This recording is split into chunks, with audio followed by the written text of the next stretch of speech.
Ta-da! Here we are at our part-time jobs Baking with ratios. Yes, we are. So we are Chef Benson and Chef Voss. Or actually, I'm just helper Voss because Voss does never goes in the kitchen. Just saying. So baking with ratios. Take it away. So first thing we've got to know is what a ratio is. Yes. Okay? A ratio is a comparison between two quantities or between two amounts. Yes. And so we use these a lot in baking, and you'll see some examples. Absolutely. But there are 3 different ways that we can write these ratios. We can. One is to write them with a colon. Yes, a colon. Another one is to write the word two. And another way is to write it as a fraction. Yes. So we're going to show you 3 ways to write the ratio of donuts to cupcakes. All right. Take it away, Miss Benson. So if we're doing donuts, the order that they are in the question is important. We'll talk about that soon. Donuts to cupcakes. Well, how many donuts do we have? We have 2 donuts. Okay, 2 donuts. And how many cupcakes do we have? 1, 2, 3. 3 cupcakes. So let's do the first one with a colon. This is a colon.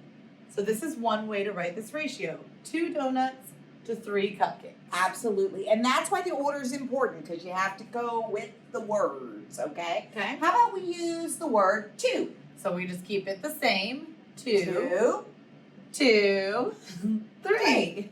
So that would be, again, 2 donuts to 3 cupcakes. And the third way, Miss Benson. And the one we're going to use the most in 8th grade. Absolutely. A fraction. So you put the first number in the top in the numerator, and then the second number on the bottom. So again, that is 2 donuts to 3 cupcakes. Awesome. All right, let's see what we've got next. We would like you to try this example on your own. Try to do all 3 ways, all right? And then we'll be back in a second, and we can see how you did.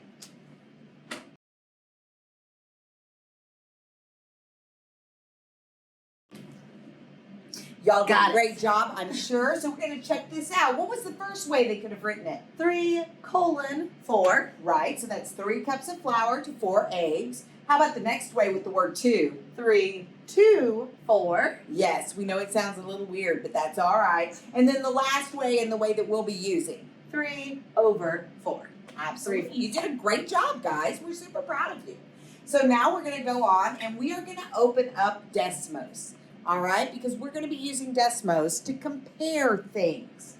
So, ta-da! All right, so in 8th grade, we're going to be using ratios in different ways than maybe you did in 6th and 7th grade. And the first thing that you've got to be able to do is test if ratios are equivalent. Right. Wow. Equivalent. A fancy word. That is a very fancy word, but I think I know another word that means the same thing. Oh, what's that? Equal. Oh. Yeah, so now you know that the word equivalent means equal. But if you want to be fancy and impress all your friends and your family, make sure to say equivalent, okay? Yes. Whenever you want to use the word equal, because it's very cool. All right, so there are 2 different ways to determine if ratios are equivalent, if they are equal, if they're the same. right. Okay? The first way is to take 2 ratios. See, here we have 2 ratios, 6 over 18 and 4 over 13, and cross multiply them. Okay? So we're going to do this one together. I'm going to do 13 times 6, and then I'm going to write down my answer. 78. And then I'll do the Okay. same thing, 18 times 4, 72. and get 72. All right, so are those 2 numbers equal? They are not equal. So no, these ratios are not equivalent. All right, and notice what we did. We went from bottom to top, and then wrote it down, bottom to top, and then wrote it down. Okay? Now, there's another way, method number 2. you can convert both of them to decimals because you have this great guy over here called Desmos. We should call him Uncle Desmos because he's our friend and he helps us out. Absolutely. So we've got the same two ratios. We're just going to prove another way that they're not equal. Okay, so the first thing we're going to do is put 6 divided by 18. And we get 0.3 repeating forever and ever and ever and ever and ever. Okay, so let's try the next one. The next one is 4 divided by 13, which gives us 0.31. I'm going to round to the nearest hundredth. Okay, are those two the same? No. They are not. So these are not equivalent. If you notice, you got the same answer using either method. All right? So if you get the same numbers here, yes, they're equivalent. If you got the same numbers here, then yes, they're equivalent. It's up to you which way you want to do. We're going to do a little bit of practice, and then we'll come back and we'll go over your answers. All right, so try these 4 comparisons and let us know what you get. See you in a little while.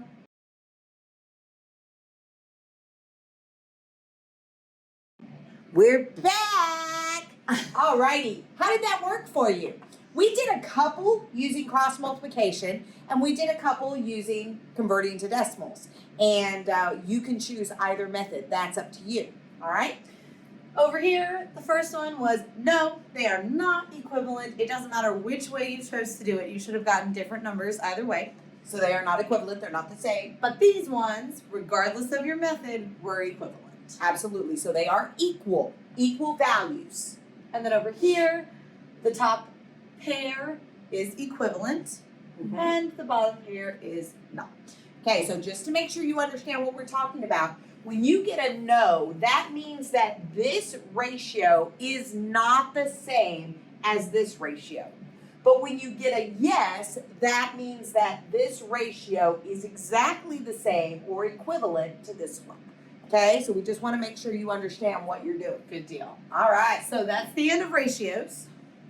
We'll be back for proportions in the next one. Sounds like a plan. See you guys later.